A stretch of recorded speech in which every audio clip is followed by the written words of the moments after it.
De una pequeña república llega a convertirse en el imperio más grande que se haya conocido jamás, con una duración de más de 600 años. En la cúspide de su esplendor se extiende desde Londres hasta Bagdad. Despliega todo su poderío con el primer ejército profesional y crea el modelo de la civilización occidental. Y sin embargo, cuando el imperio empieza a tambalearse, colapsa a una velocidad sorprendente. Basta solo un centenar de años para que la gran Roma imperial se desvanezca, arrasada por las invasiones bárbaras. ¿Cómo ocurrió esto?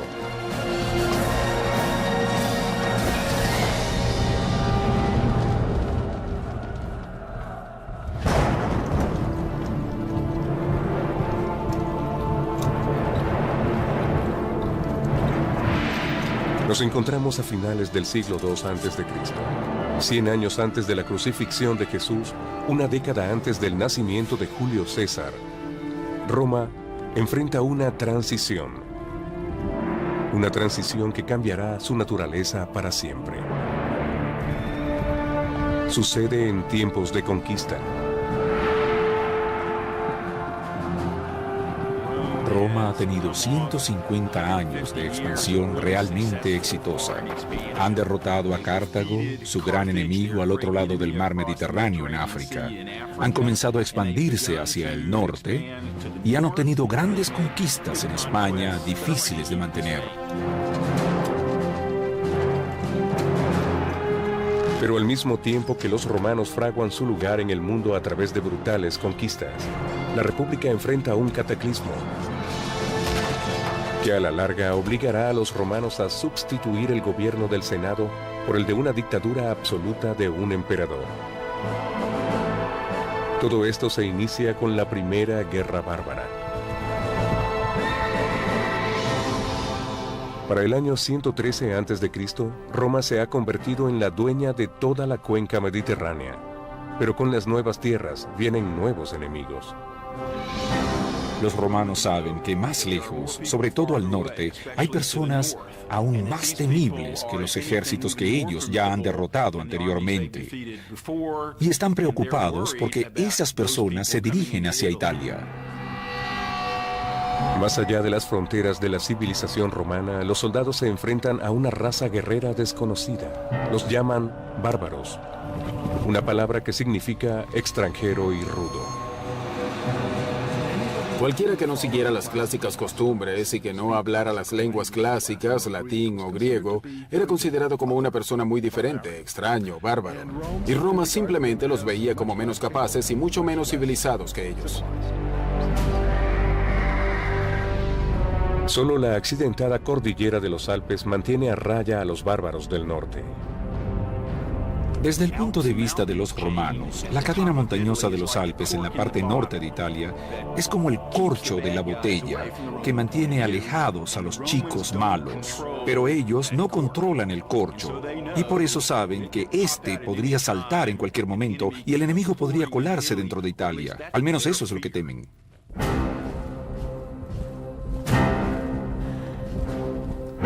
Para enfrentar esta creciente amenaza bárbara está el ejército romano, una milicia de voluntarios que se enorgullece de estar muy bien organizados, muy bien entrenados y muy bien armados. Un soldado romano utilizaba una armadura hecha de metal y de cuero, un casco y algo para proteger su pecho. Esta armadura en su conjunto podía pesar hasta 32 kilos, es decir, la mitad de su peso corporal. La responsabilidad de la expansión de Roma recae sobre los hombros de estos aguerridos hombres. Pero allá en la capital, son los ricos funcionarios del gobierno quienes cosechan los beneficios. Roma aún no es un imperio, sino una república gobernada por el Senado. En el tope del escalafón político hay dos funcionarios electos conocidos como cónsules. Ellos eran los más altos funcionarios civiles y militares de Roma. Su principal responsabilidad era dirigir al ejército, ya que lo más importante era la seguridad nacional. Pero a causa de su gran importancia, ellos también eran una pieza fundamental en el establecimiento de la agenda política de las leyes para la reforma. A pesar de que la República Romana acoge los ideales democráticos, no todos los hombres son creados iguales. Los soldados pueden ganar batallas para la gloria de Roma, pero no se atreverían a aspirar a la posición de cónsul. El más alto cargo está reservado para los miembros de las familias más importantes de Roma, como Gneo Papirio Carbón.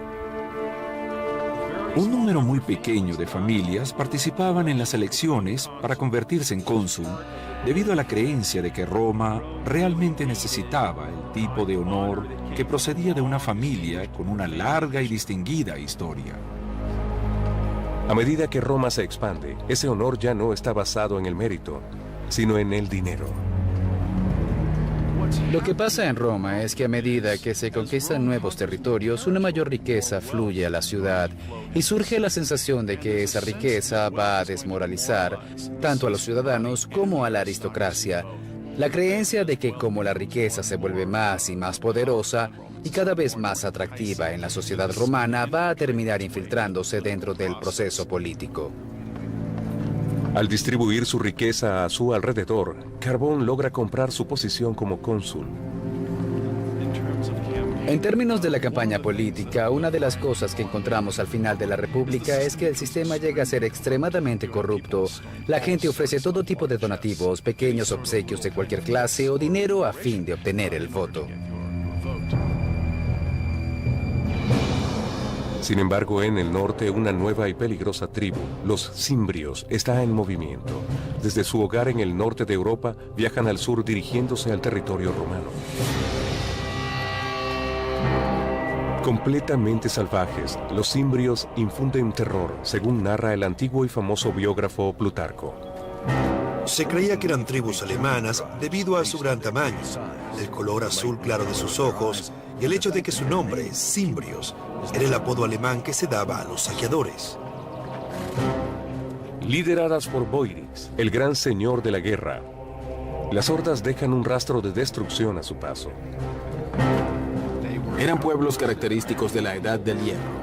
No sabemos en realidad qué es lo que buscaban. Puede que se hayan desplazado con el fin de atacar e invadir las provincias cada vez más prósperas gracias a su comercio con Roma. Es posible que solo hayan estado buscando fortuna en tierras que ellos pensaban que eran más fecundas, cerca del Mediterráneo. Los cimbrios no son los únicos atraídos por la creciente riqueza de Roma. Camino al sur, se le suman otras dos tribus bárbaras, los teutones y los ambrones. Esta armada, compuesta por varios ejércitos bárbaros, se dirige directamente hacia territorio romano, a través de un paso alpino vigilado por los aldeanos de Noricum. Noricum no es un territorio romano, es su proximidad con la frontera romana la que vincula estrechamente a su pueblo con la República. Noricum es lo que hoy en día llamamos Austria. El territorio toma su nombre de la gente que vivía allí, los noricanos. Los noricanos controlaban el paso alpino. Los romanos también cuentan con los noricanos para el comercio, ya que sus habilidades para trabajar metales preciosos y hierro son muy bien conocidas.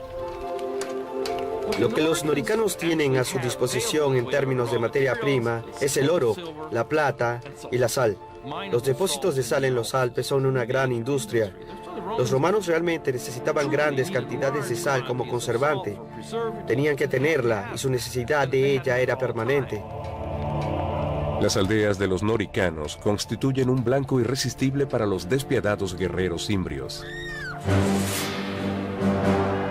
Hambrientos de botín, están fuertemente armados para el ataque y la depredación.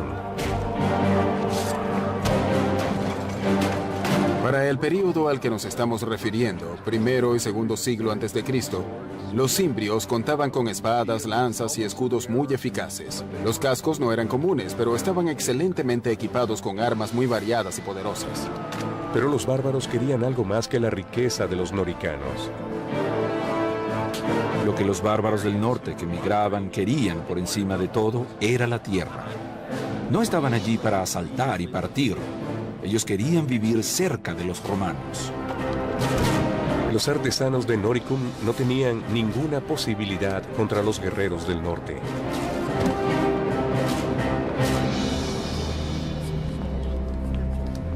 Los noricanos envían un emisario a sus aliados en el Senado romano pidiendo ayuda contra los desenfrenados invasores cimbrios. Buscan al aristócrata Carbón, cuya política finalmente había rendido sus frutos. Actualmente ocupa la posición de cónsul, el cargo más prestigioso de Roma. Carbón ordena a su ayudante que inicie los preparativos para la guerra. Tiene solo un año para obtener la gloria y las riquezas que provienen de la batalla. Estamos hablando de la necesidad de mostrar las cualidades de liderazgo a través de una exhibición de hombría. Y una exhibición de hombría significaba el éxito en el campo de batalla. Los generales no buscaban solo su propio enriquecimiento y el de sus familias, sino también el de todos sus seguidores. Carbón asume el reto enfilando sus tropas hacia Noricum.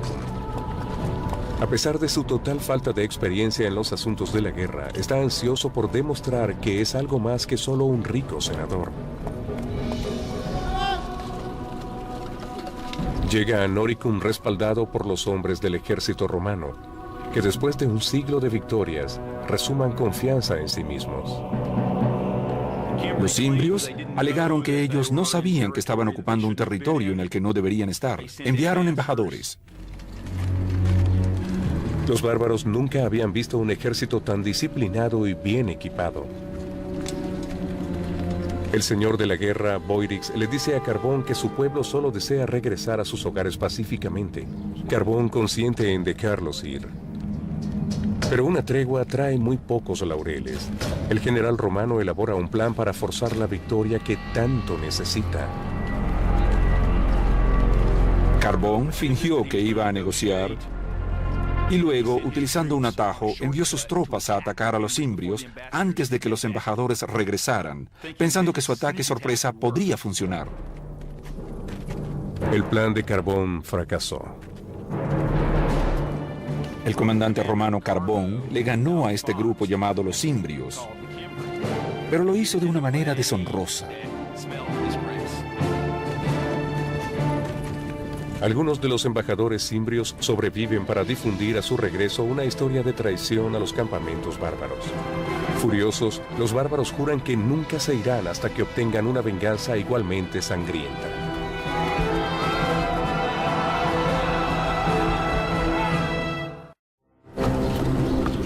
En el año 113 a.C., el general romano Carbón negocia la paz con los violentos bárbaros, los cimbrios. Luego se da la vuelta y asesina a sus embajadores. Su traición enfurece a los bárbaros, quienes valoran el honor por encima de cualquier otra cosa. Jurando vengar a sus compañeros caídos, los cimbrios contraatacan con súbita e inesperada furia. El biógrafo del período clásico, Plutarco. Su valentía y audacia eran irrefrenables. Se lanzaron a la batalla con la velocidad de un incendio embravecido. Nada podría detenerlos.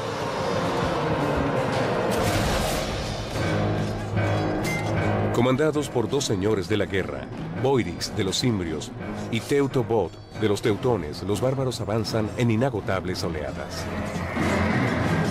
La arqueología nos dice que tenían muy buenas armas, equiparables a las de los romanos. Eso nos indica que poseían una organización realmente militar con tropas de infantería y un cuerpo de oficiales.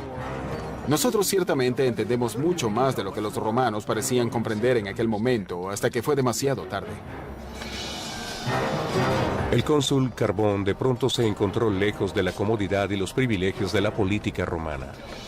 Aquí el lenguaje del poder era el acero y la sangre.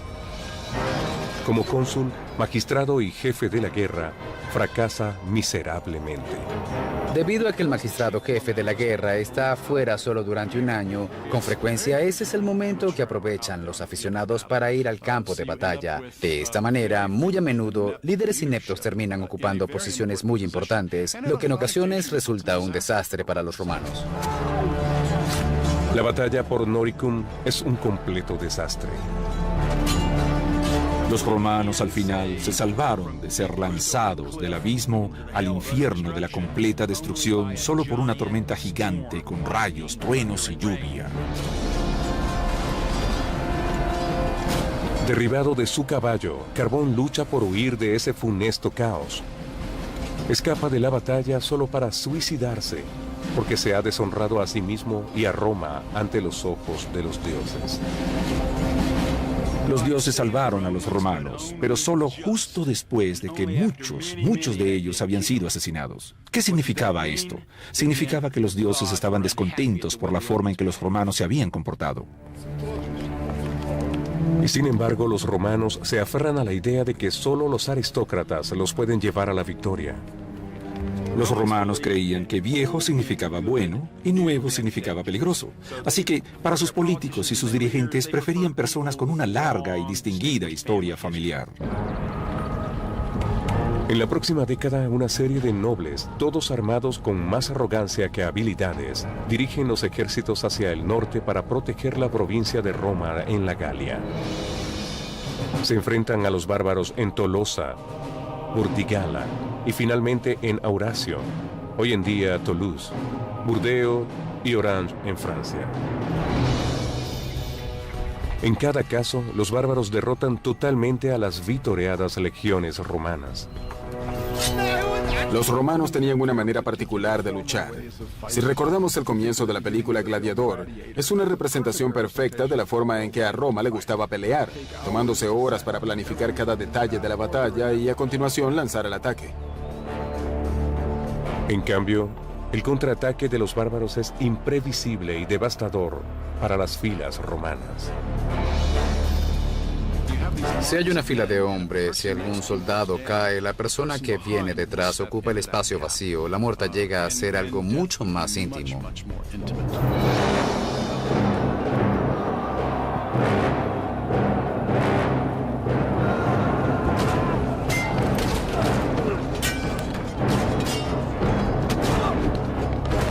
El número de muertos es sorprendente.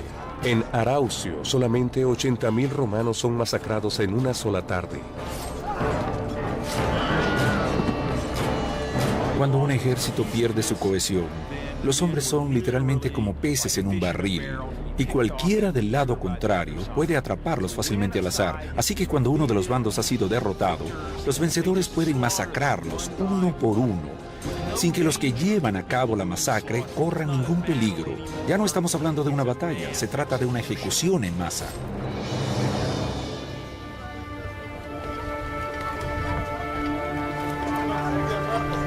Para el año 105 a.C., los cimbrios y sus aliados ansían mucho más que la sangre romana y el botín. Algunos miembros del clan desean plantar raíces. Eran pueblos agrícolas, participaban en el comercio y vivían en pequeñas aldeas. La gente sembraba trigo y cebada, centeno, avena, mijo, toda una variedad de diferentes tipos de cereales. Cultivaban guisantes, lentejas, frijoles y otros tipos de siembras de jardín. El ganado era de vital importancia. También criaban cerdos, ovejas y cabras. Esta nueva domesticidad alarma a los romanos. Para ellos, lo único más peligroso que un guerrero bárbaro es una mujer bárbara.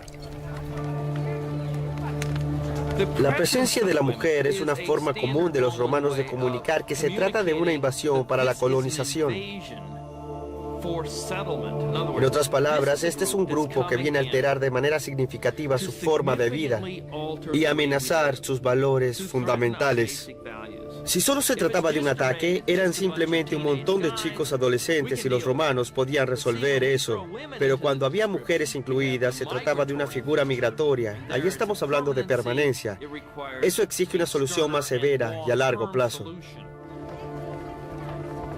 Era necesario un general que pudiera vencer a los bárbaros de una vez por todas. El héroe que Roma tan desesperadamente necesita surge en otra muy disputada zona fronteriza, a 1 millar de kilómetros de distancia, en Numidia, parte de lo que hoy en día es Argelia. Durante 8 largos años, los romanos solo han probado la derrota, hasta ahora. El nombre de su salvador es Mario. Con coraje y astucia, aniquila a los ejércitos del malvado rey de Numidia, Yugurta.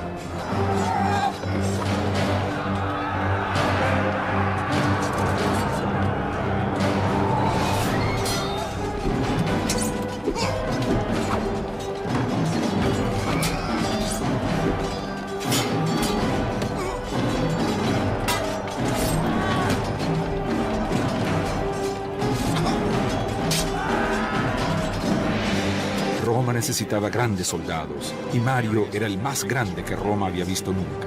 Tanto porque era un gran comandante, Mario podría escoger el momento y el lugar adecuado para una batalla, sino también porque se había ganado la lealtad y el afecto de sus soldados al excavar zanjas con ellos, al compartir la misma comida, al estar en mejor forma de lo que ellos nunca estuvieron, y eso que ellos eran los soldados mejor preparados de todo el mundo.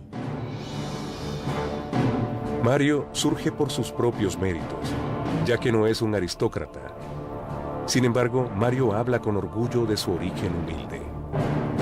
No puedo alardear de mis antepasados, pero puedo mostrar las medallas y otros honores militares, por no mencionar las cicatrices en mi cuerpo, todas obtenidas en el frente.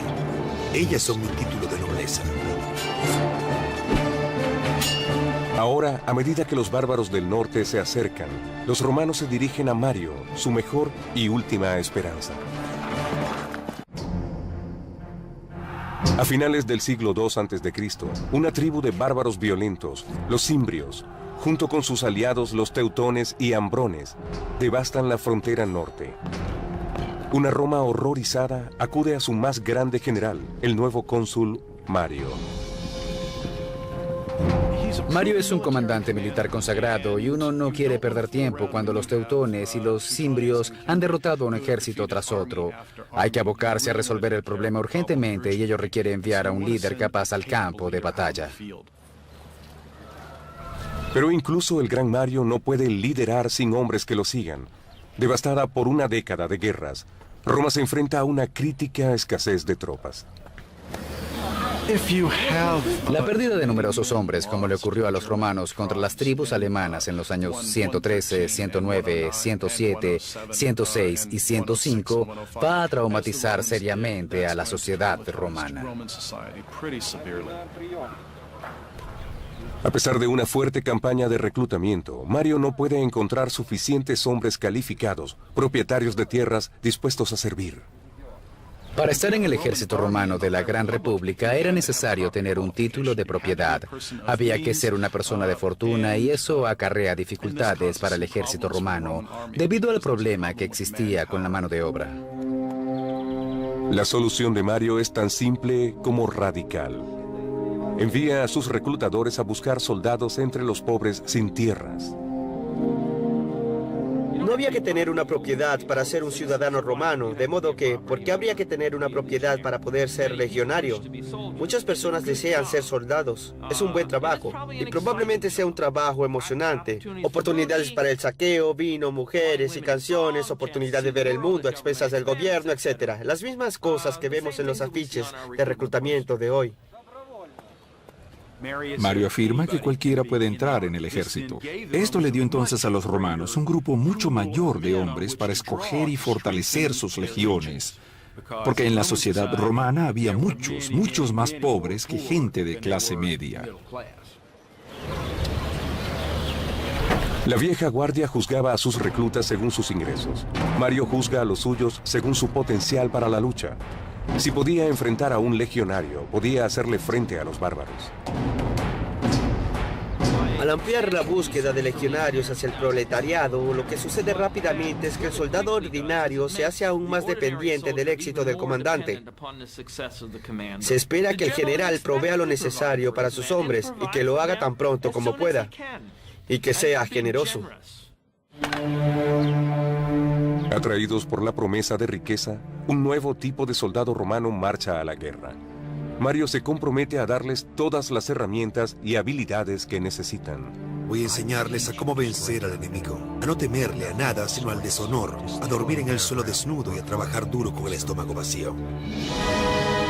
En el año 104 a.C., Mario y su ejército parten a la Galia para enfrentar a los cimbrios. En un golpe de buena suerte para los romanos, los bárbaros deciden en ese mismo momento abandonar la Galia y atacar a Hispania en su lugar. Es un error táctico que le hace ganar un valioso tiempo a Mario. Mario moldea a su nuevo ejército desde las bases. No solo los endurece para enfrentar los rigores de la vida de un soldado, sino que los hace amarla. Mario hizo muchas innovaciones en el ejército. Por ejemplo, a cada legión le dio un águila de plata como estandarte. Entrenó a sus hombres para cargar lo que necesitaban en las campañas para que pudieran avanzar más rápido, pero los sobrecargaba tanto que ellos mismos se hacían llamar las mulas de Mario. Mario no necesitaba animales de carga para llevar a su ejército en campaña. Él ya tenía sus mulas y solo tenían 2 piernas. Pero ellos eran más eficaces, más flexibles. Y es esa flexibilidad de las legiones la que se incrementa con las reformas militares de Mario, incluyendo la estandarización del equipo. Bien equipadas y unificadas en el espíritu, las mulas de Mario se transforman, pero aún no han sido puestas a prueba. Pasan 2 años sin que haya señales de los bárbaros. Sin embargo, el temor que inspiran aún permanece. Atenazados por el pánico, los romanos hacen caso omiso de sus propias tradiciones antiguas sobre los límites de tiempo de los mandatos y reeligen a Mario como cónsul, el más alto magistrado de la guerra. Yo creo que parte del problema es que para hacerle frente a la amenaza del norte hay que darle a Mario este mando sin precedentes, y en el 104, 103, 102, 101, 100, él es el cónsul. Finalmente, en el año 102 a.C., la amenaza fantasma se convierte en realidad. Los cimbrios, los teutones y los ambrones arrasan la zona norte y oeste de su ruta de enfrentamiento con Roma. Mario erige una fortaleza cerca de Aurasio y envía a otro ejército para proteger Noricum. Por encima de cualquier otra cosa, hay que proteger el paso alpino hacia Italia. En pocas semanas, la mitad de la horda de los teutones y ambrones pulula alrededor del fuerte de Mario. Según Plutarco, una visión aterradora. Su número parece infinito, su aspecto abominable, su voz y sus gritos son distintos a cualquier cosa que nadie haya escuchado jamás. Y sin embargo, Mario obliga a sus hombres a ver y a aprender. Mario era un militar brillante. Entendía la vida, el pensamiento y la psicología del soldado. Lo que Mario le dio a la República Romana fue la confianza de que los romanos podían derrotar a los bárbaros más feroces del mundo. La fortaleza resiste. Los teutones y ambrones no pueden pasar. Un ejército de 150.000 hombres se dirige al sur buscando otro paso alpino.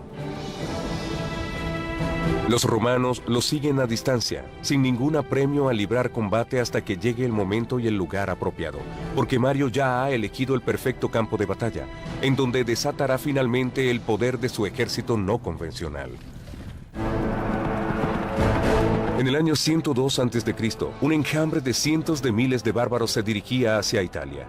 El gran general romano Mario persigue a los teutones y ambrones en su búsqueda por un paso a través de los Alpes. Moviliza sus tropas desde su fortaleza en Aurasio hasta Aquae Sextiae, hoy en Aix-Provence, Francia. Allí, Mario ordena a sus hombres que instalen un campamento y eligen su posición cuidadosamente. El campamento romano es una pieza muy singular del engranaje militar, ubicado preferiblemente en terrenos altos para poder ver cualquier tipo de maniobras del enemigo. Se extiende en forma de cuadrícula y se le rodea con un profundo foso. Tendrá una defensa construida en el borde de la zanja, lo que se conoce como una estacada, y cada uno tiene su lugar. Hay una característica más que la mayoría de los campamentos posee, exceptuando este en particular. El biógrafo de la época, Plutarco. Mario escogió un lugar que no estaba muy bien abastecido de agua. Dicen que lo hizo deliberadamente a fin de alentar a sus soldados a luchar. Cuando la gente se quejó porque estaban sedientos, Mario señaló un río que corría cerca del campamento de los bárbaros. «Hay agua de beber para ustedes», les dijo. pero tienen que pagarla con sangre.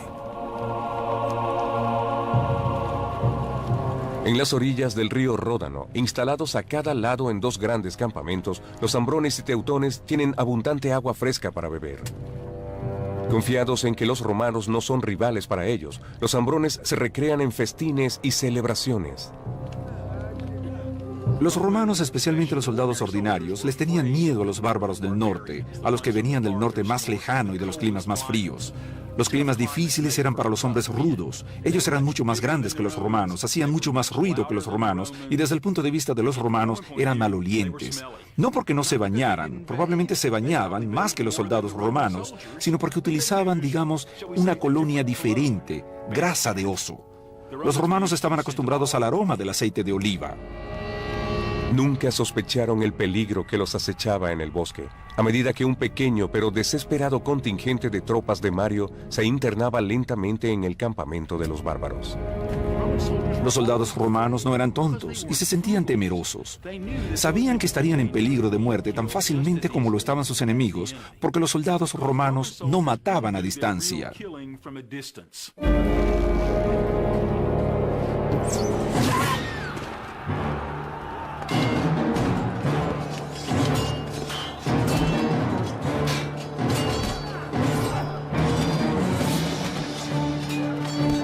Las mulas de Mario se arrojan a la confrontación, pero rápidamente los bárbaros se concentran en cantidades abrumadoras. Cuando la derrota acecha a los romanos, Mario ordena refuerzos para incorporarse al combate. Con este nuevo impulso, los romanos obligan a los ambrones a retroceder a su campamento. Allí la batalla toma un giro extraño, tal como lo narra Plutarco. Las mujeres salieron armadas con espadas y hachas, emitiendo los chillidos más espantosos. Se arrojaron al fragor del combate y aunque sus cuerpos estaban cortados y heridos, permanecieron hasta el final con un espíritu inquebrantable. Las mujeres bárbaras siempre acudían a los campos de batalla. A veces tiraban de las carretas justo detrás de los hombres a fin de que estos no pudieran retirarse de la batalla. Los bloqueaban. Las mujeres estaban tan conscientes de su sentido del honor y libertad que pensaban que era preferible morir antes que replegarse.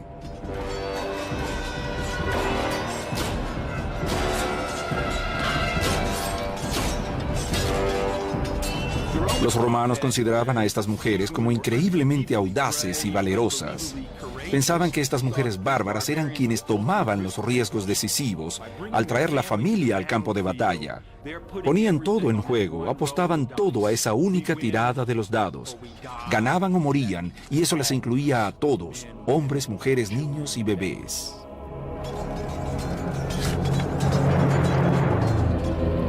Pero los romanos también tienen algo que proteger, su honor y su tierra natal.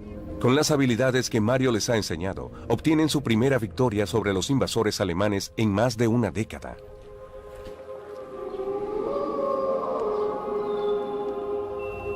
De nuevo en el campamento, Mario se prepara para la revancha, ataque que sin duda será lanzado por Teutobod, rey de los teutones. En Aquae Sextiae, él se enfrentó a una situación táctica realmente difícil. Como de costumbre, el enemigo era mucho más numeroso que los romanos. Pero Mario siempre contaba con la posibilidad de elegir el momento y el lugar adecuado, por lo que seleccionó cuidadosamente el terreno. Junto con su capitán de confianza, Claudio Marcelo, tiende una trampa. Mario envía a Marcelo con 3.000 hombres al bosque que estaba detrás del campamento de los teutones. Los instruye a permanecer ocultos hasta que comience la lucha.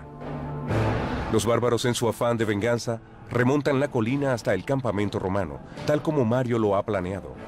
Según narra Plutarco, se encuentran con un muro de espadas. El mismo Mario luchó en las primeras filas, poniendo en práctica las órdenes que había dado a sus soldados, porque estaba tan bien entrenado como cualquiera, y en audacia los superaba a todos. Esta batalla fue una verdadera prueba para la filosofía de Mario al crear sus mulas, quienes fueron suficientemente fuertes como para enfrentarse con todas sus armas, permanecer en posición y mantener la disciplina, incluso cuando el enemigo gritaba y los embestía con su extraordinaria fiereza. Luego, con todas sus armaduras, se abalanzaban hacia ellos con sus espadas, como una punta de flecha voladora que desciende de la colina y aplasta al enemigo. Mientras Mario y sus hombres obligan a los bárbaros a retroceder, Marcelo y los soldados salen del bosque. Juntos atacan con cualquier esperanza de refugio para el rey Teutobod y sus guerreros. El conteo de los cuerpos desafía a la imaginación. Los romanos masacraron a más de 100.000 teutones. Al resto los tomaron como esclavos, botín de guerra que hará ricos a las mulas de Mario y a todos sus seguidores.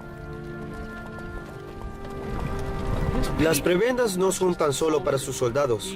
Mario es muy generoso con los romanos de todos los rangos. Al monopolizar el poder en la mera cúspide, Mario se convierte realmente en el mecenas, incluso de algunos miembros del Senado. Dominados por la fiebre bárbara, los romanos, una vez más, eligen a Mario para el cargo más importante de Roma. Será cónsul por un quinto periodo, algo sin precedentes.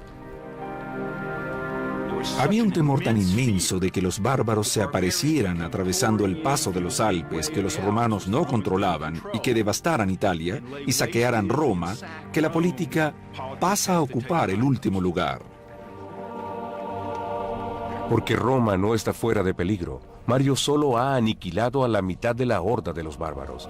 Los cimbrios, los más temibles de todos los bárbaros, están aún en libertad. Mientras Mario está en Roma, los cimbrios atraviesan las fortificaciones romanas en Noricum. El enemigo finalmente ha traspasado las fronteras de Italia y está causando estragos en el Valle del Po. Es evidente que solo un hombre tiene el valor y la astucia para enfrentar esta nueva crisis, el cónsul Mario. En el año 102 a.C., las mulas de Mario aniquilan a la violenta tribu bárbara, los teutones, en el sur de Galia, destruyendo así a la mitad de la fuerza militar bárbara. Pero la aterradora tribu de los cimbrios avanza a través de los Alpes austríacos. Desde Roma, Mario se dirige rápidamente hacia el norte, al Valle del Po, jurando eliminar a los bárbaros de una vez por todas. Cuando Mario llega al campamento romano, los cimbrios envían a unos emisarios. No vienen para atacar, sino a plantear sus exigencias. Los cimbrios se presentan ante él y le dicen: lo que queremos es la tierra, no queremos luchar. Queremos tierras, igual que las tierras que le dieron a las tribus vecinas nuestras, cruzando las montañas de Francia. Los cimbrios, al parecer, no habían oído hablar de la hecatombe que habían sufrido sus compañeros teutones. Por eso Mario, con una sonrisa burlona en su rostro, les dice: no tienen por qué preocuparse. Sus hermanos ya tienen sus tierras, estaremos encantados de darles a ustedes la misma tierra, queriendo decir sus tumbas en la tierra. Según Plutarco, los cimbrios incrédulos exigen una prueba. Mario se burlaba. Pero tu amigo está aquí, por favor no te vayas sin saludarlo. Y ordenó que Teutobod, rey de los teutones, fuera llevado encadenado a su presencia. Mario no tenía ninguna intención de negociar con los cimbrios. Los emisarios parten del campamento jurando vengar a sus aliados caídos. A pesar de la reciente victoria de Mario sobre los bárbaros, los romanos son ampliamente superados en número por los feroces guerreros del norte. Debido a que la batalla se avecina, el gran general exige un sacrificio de animales. Los romanos siempre hacían un sacrificio antes de ir a la batalla, esperando que los dioses les enviaran el mensaje de que su plan estaba bien. Eso no les garantizaba la victoria, pero significaba que tenían una oportunidad. Y los romanos se tomaban eso muy en serio. La fe de los romanos es su único escudo ante la inmensa desigualdad. Al final del día de mañana correrá una marea de sangre. De quién será la sangre es lo que está en manos de los dioses. Mario busca algún signo en las entrañas de la cabra y encuentra que los cielos están de su lado.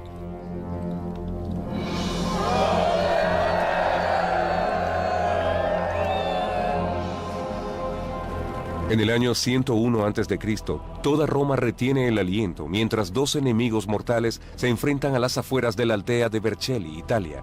Con un ejército de 15.000 hombres, la caballería de los cimbrios se adentra en el campo de batalla.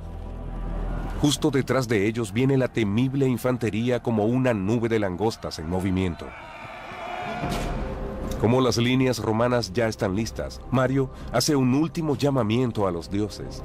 El biógrafo clásico Plutarco. Mario se lavó las manos y las elevó al cielo, jurando hacer un sacrificio de 100 de animales si la victoria era suya. En total, los romanos suman poco más de 50.000 hombres. Se enfrentan por lo menos al doble de cimbrios. Es la peor pesadilla de los romanos, pero Mario superaba en astucia al enemigo. Primero pone a sus tropas en posición, de manera tal que el sol salga por detrás de los soldados romanos. Cuando el sol llega a su cenit, se refleja en las brillantes armaduras de los romanos, y los bárbaros creen que el cielo está en llamas, como si los dioses hubieran enviado rayos de fuego para ayudar a sus enemigos. Al percibir la repentina ansiedad de los cimbrios, los romanos atacan.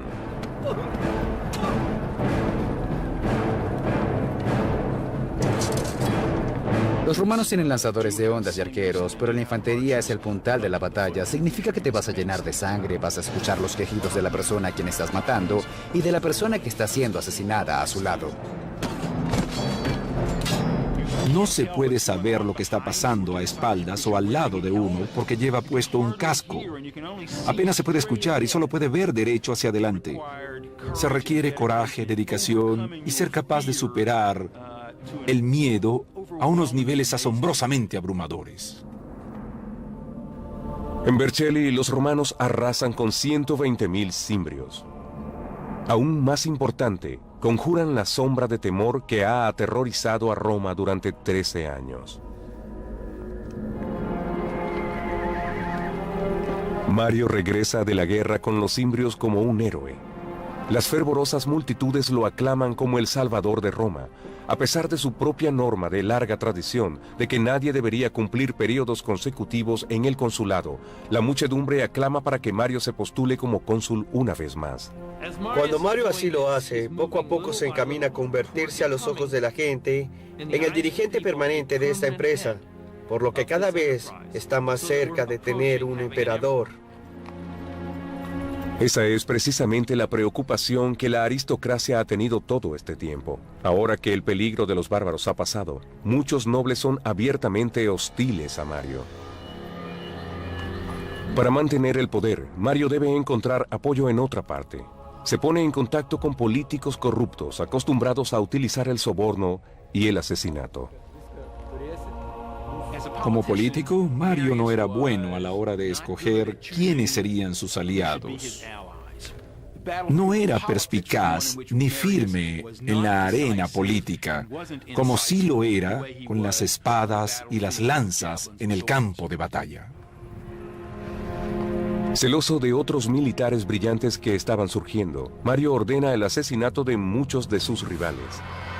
Bajo el liderazgo de Mario, es la violencia y no el debate la moneda utilizada para resolver las diferencias políticas.